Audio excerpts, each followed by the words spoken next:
सारी पिटीशंस जो हैं फुल कोर्ट के सामने लगें, क्योंकि इससे पहले जो भी नज़ीर है हमारा प्रेसिडेंट है, चाहे वो 18वीं तरमीम थी या वो 21वीं तरमीम थी, दोनों फुल कोर्ट ने सुन के डिसाइड की थी 2010 और 2015 में। ये बात उनको हमने कही है कि आप इसको फुल कोर्ट के लिए चीफ जस्टिस को भेजें। उन्होंने ये हमारी एप्लीकेशन फुल कोर्ट बनाने के लिए एडमिट की है, उस पर नोटिस जारी किया है। इसी तरह हमारी एप्लीकेशन थी कि ये केस जो है लाइव स्ट्रीमिंग हो, यानी ये ओपन हो पब्लिक के लिए, जैसे पहले कुछ केसेस में जो कार्रवाई अदालत की है वो सारे टीवी नेटवर्क पे दिखाई जाती थी। हमारा यही मुतालबा है कि इसकी इतनी ज़्यादा अहमियत है इस केस की, क्योंकि 26वीं तरमीम एक आइन पर बहुत बड़ा डाका मारा गया है और उससे कोशिश की गई है आज़ाद अदलिया को तबाह बर्बाद करने की। इसलिए ये हमारा कौमी फरीज़ा है कि हम इस 26वीं तरमीम को ख़त्म करें, ताकि एक दफ़ा फिर आइन अपनी असली शक्ल में वापस आए और इसी तरह जो अदालतें हैं वो आज़ाद हों और आज़ादी से अपने फ़ैसले कर सकें।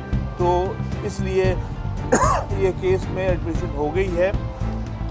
मैं अब रिक्वेस्ट करूंगा जनाब आबिद भाई साहब से, साबिक सदर सुप्रीम कोर्ट बार जी, मेंबर पाकिस्तान बार काउंसिल जी करें। बिस्मिल्लाहिर्रहमानिर्रहीम। मैं हामिद खान साहब की बात की तायीद करता हूँ। हम लोग पाकिस्तान बार के में कुछ मेंबरान हैं जिन्होंने भी पटिशन दाखिल की, और बलूचिस्तान बार की तरफ से शफकत चौहान साहब यहाँ मौजूद हैं हमारे साथी। देखिए, इसके अंदर मेन मुद्दा जो है कि ये जो 26वीं आईनी तरमीम है, इसने बिल्कुल आइन के ऊपर एक कदगन लगा दी है। आज़ाद अदलिया का मतलब है कि आज़ाद अदलिया हो जिसमें जजेस की अपॉइंटमेंट भी सही हो। और आप देख रहे हैं किस तरह के जजेस, जिस तरह से जज अपॉइंट हो रहे हैं कि पार्लियामान और एग्जेक्टिव की वहाँ अक्सरियत हो गई है, और पाकिस्तान बार के भी मेंबर जो हैं वो उनके साथ चले जाते हैं और अपनी मर्ज़ी के जजेस अपॉइंट होते हैं। जो चीफ जस्टिस या जजेस का नाम देते हैं वो अपॉइंट ही नहीं होते लोग। तो ये इससे आपने अपनी अगर अदलिया को भी अपने एक पॉलिटिकली आपने ताबे कर लिया तो कहाँ इंसाफ मिलेगा। और वो आपके जो ज़्यादातर केसेस होते हैं वो सारे हुकूमत के ख़िलाफ़ होती हैं, पटिशन्स हुकूमत के उसके एक्शंस के ख़िलाफ़। अब वही एक जुडिशल कमीशन में जिनमें उनकी अक्सरियत है पार्लियामान के मेंबरान की और इसकी एग्जेक्टिव की, वही अब बेंचेस बनाएंगे। अब उसी के सामने केस चलेगा तो किस तरह से ये इंसाफ होगा। हम सारे सुप्रीम कोर्ट के जजेस का एहतराम करते हैं, इसलिए हमारा मुद्दा यही है कि इतनी बड़ी आईनी तरमीम है जिसमें पूरा कोर्ट सुने, जिसमें बशमूल ये कॉन्स्टिट्यूशनल बेंच के जजेस सुने उसको और फैसला करें कि क्या ये आईनी तरमीम और ये जो जुडिशल कमीशन 191A और 202A है, और जजों का एवेल्यूएशन होगा हाई कोर्ट के जजों का, वो सही काम कर रहे हैं नहीं। इस तरह से क्या ये आइन को तबाह कर दिया गया, आज़ाद अदलिया को तबाह कर दिया गया है, और क्या इस मुल्क के ऊपर अगर आपकी अदलिया आज़ाद नहीं होगी तो ये मुल्क कभी तरक्की नहीं कर सकता। इसलिए हमारी ये जद्दोजहद है और हम आपका भी शुक्रिया करते हैं, आपने हमारा हमेशा साथ दिया है। ये बात को आगे बढ़ाते हुए मैं इतना अर्ज़ करूँगा कि ये ट्राइकोटोमी ऑफ पावर के जो तस्वुर है, जो कॉन्सेप्ट है पाकिस्तान की कॉन्स्टिट्यूशन का, उसको कम्प्लीटली डेलिबरेटली ख़त्म किया गया है, और जिससे जो जुडिशरी का पिलर है उसको गिरा के एक रास्ता खोल दिया गया है एग्जेक्टिव का कि वो पूरी तरीके से जुडिशरी को अपने कंट्रोल में, अपने under the thumb of the adjective जो है वो जुडिशरी को ले आया जाए। लिहाजा ये किसी सूरत इस अंदाज में ना निज़ाम चल सकता है, ना पाकिस्तान का आइन इस शक्ल में कायम रह सकता है। असल हालत में आइन को लाने के लिए, कायम रखने के लिए ये सारी जो पटिशन्स हैं, और ये इतना अहम इशू है कि ये कोई और जो है इसके less than the full court of supreme court जो है वो इसको सुने और इसके ऊपर एक भरपूर डिटेल जजमेंट आए ताकि ये इशू रिजॉल्व हो, क्योंकि निज़ाम हुकूमत का चल नहीं सकता इस तरीके से।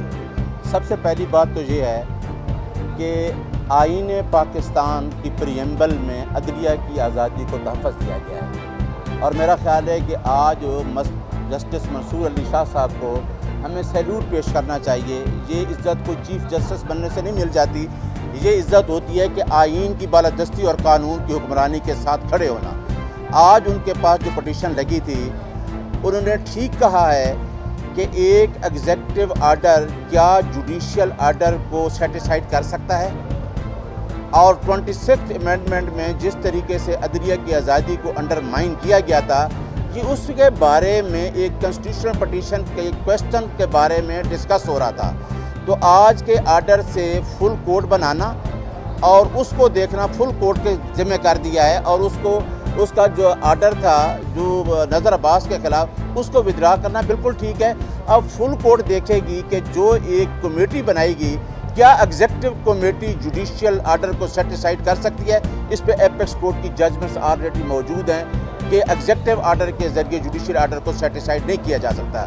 لہٰذا ہم اس وہ امینڈمنٹ جس کے لیے ہم کہتے ہیں کہ ہاؤس بھی کمپلیٹ نہیں تھا، جس طریقے سے ہاؤس کو کمپلیٹ کیا گیا، جس طریقے سے وہاں ایک سینٹ KPK کی سینٹ بھی موجود نہیں تھی، جب ہم 26 امینڈمنٹ کو نہیں مانتے تو اس کے بعد جو امینڈمنٹ کی گئی اس اسمبلی کو کوئی نہیں مان رہا، اس ہاؤس کو کوئی نہیں مان رہا، اس کے تحت جو 26 امینڈمنٹ کی گئی اور جس بینچ میں آج مارک کی گئی ہے، کیا وہ بینچ اس کا بینیفیشری نہیں ہے؟ اس لیے ہمارا مطالبہ ہمارے سپریم کورٹ کے بار کے سیکرٹری صاحب موجود ہیں، ہماری تمام ارسپیکٹو آف اینی پارٹی تمام وکلاء کی پٹیشن یہ ہیں کہ اس پہ فل کورٹ بنایا جائے۔ فل کورٹ ہی دیکھے گی کہ یہ آئینی کویسچن ہے کہ آیا 26 امینڈمنٹ ہے کیا وہ آئین کے بنیادی ڈھانچے، ہم کہتے ہیں بیسک سٹرکچر کے خلاف ہے، لہٰذا اس کے لیے فل کورٹ بنائی جانا بالکل ٹھیک ہے۔ اور یہی فل کورٹ دیکھے گی کہ آیا جس نے ایگزیکٹو کمیٹی نے نوٹس دیا ہے اس کو کنٹیمپٹ کے نوٹس جاری ہونے چاہیے یا نہیں۔ کہ آپ کے علم ہے 26ویں آئینی ترمیم کو ہم نے چیلنج کر رکھا تھا، میں خود ایک پٹیشنر تھا اس میں، along with سردار اختر مینگل صاحب، فہمیدہ مرزا صاحبہ، محسن داور صاحب، اور وہ آج آئینی بینچ کے سامنے لگی ہماری پٹیشن، اور وہاں پر ہم نے یہی استدعا رکھی کہ سب سے پہلے یہ فیصلہ کیا جائے کہ کیا موجودہ آئینی بینچ اس پٹیشن کو سننے کی جورسڈکشن بھی رکھتا ہے۔ اگر وہ یہ فیصلہ کرتے ہیں کہ وہ اس پٹیشن کو سنیں گے تو کیا ان کا یہ فیصلہ آئین اور قانون کے مطابق ہوگا۔ اس وقت ملک میں بنیادی مسئلہ ہی یہ ہے کہ 2 سپریم کورٹس کام کر رہی ہیں، ایک آئینی سپریم کورٹ اور ایک غیر آئینی سپریم کورٹ۔ 26ویں آئینی ترمیم کے نتیجے میں یہ جو 2 سپریم کورٹس ہمارے سامنے رکھ دی گئی ہیں، اس سے پورا نظام انصاف کرپل ہو گیا ہے۔ ہر طرح کی لیٹسٹ اپڈیٹس اور بریکنگ نیوز کے لیے ویڈیو کو لائک کر دیں، چینل کو سبسکرائب کریں اور بیل کے آئیکن پر لازمی کلک کریں تاکہ آپ رہیں ہر خبر سے باخبر۔